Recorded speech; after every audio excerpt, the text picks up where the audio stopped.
Emily Wilkins has the latest on Capitol Hill. Emily? Hey, Kelly. Well, there is a 1,500-page bill to continue 2024 spending levels until March 14th. It was just released last night, and lawmakers are rushing to pass it potentially as soon as today. Now, the bill contains dozens of provisions and hundreds of billions in spending for other items. This includes $100 billion in disaster aid for damage caused by hurricane, $10 billion payment to farmers, plus a pay raise for members of Congress.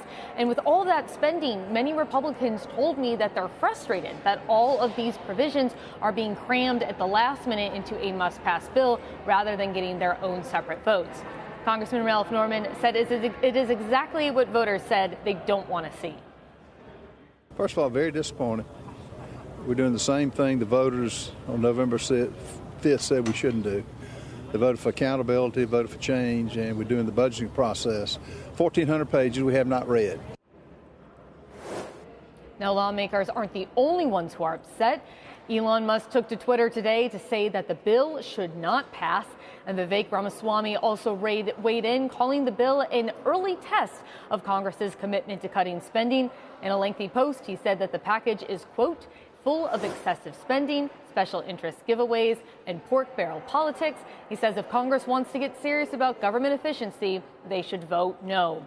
Now, it's not clear exactly when lawmakers will vote, but Democrats will absolutely need to help Republicans avoid a shutdown. And of course, once it clears the House, if the Senate has to deal with it, we could be right up against the deadline. Kelly? So, Emily, remind me, what is the deadline and what happens if this is voted down?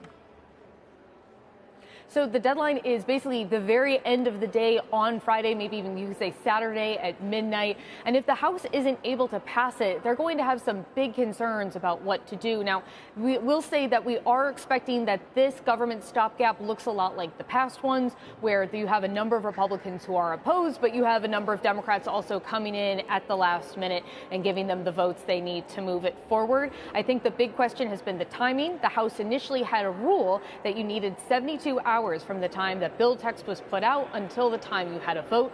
But it seems like at this point that Speaker Mike Johnson is doing away with that rule to try and give the Senate enough time to move forward on this bill. That could wind up angering some Republicans, and that anger could play a role next year when Johnson will once again have to run for Speaker and then try to navigate through a very busy and complicated Congress with a very narrow margin in the House. And much more external pressure from Doge than he might have faced before. Emily, thanks.